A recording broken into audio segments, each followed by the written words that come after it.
Сәлем достар. Бүгін біз турникке күнделікті созылып тұрудың пайдасы мен зияны жайлы сөйлесеміз. Көп адам оны омыртқаны созу, бойды ұзарту, денсаулықты жақсарту үшін жасайды. Бірақ бәрі бірдей пайдалы ма? Кеттік. Омыртқаға түсетін қысымды азайтады.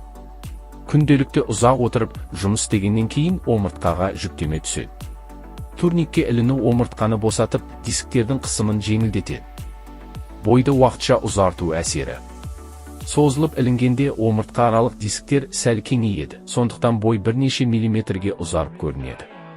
Бірақ бұл уақытша нәтиже. Бұлшықеттерді босаңсытады. Арқа, иық, кеуде бұлшықеттеріндегі кернеуді азайтады.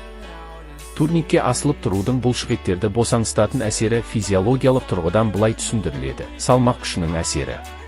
Әдетте арқа, иық, бел бұлшықеттері денені тік ұстап тұру үшін үнемі жұмыс істейді. Турникке асылғанда дене салмағы төменге тартып, омыртқа созылады. Нәтижесінде бұлшықеттерге түскен қысым азаяды. Бұлшықет тонусының төмендеуі. Қалыпты жағдайда арқа мен бел бұлшықеттері статикалық қысымда болады. Асылып тұрған кезде миға босаңсу сигналы беріледі, бұлшықет тонусы төмендейді. Яғни, жүйке бұлшықет байланысы уақытша демалып қалады. Қан айналымының жақсаруы. Созылу кезінде бұлшықет талшықтарының арасындағы қысым азаяды. Соның арқасында қан айналымы жақсарып, тіндерге оттегі мен қоректік заттар жақсырақ жеткізіледі. Бұл да шаршаған бұлшықеттердің тез қалпына келуіне ықпал етеді. Стрессті азайту. Асылып тұрған кезде демді терең алып шығару арқылы жүйке жүйесі тынышталады.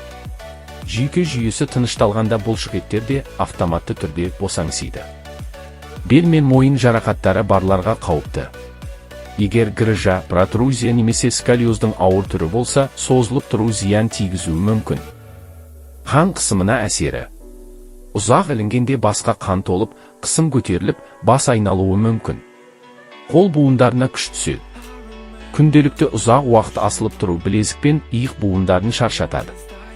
Достар, турникке күнделікті созылып тұру омыртқаны босатып, денені сергітетін жақсы әдет.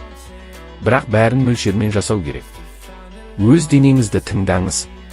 Экранда пайдалы болса, лайк басып, арнаға жазылуды ұмытпаңыз.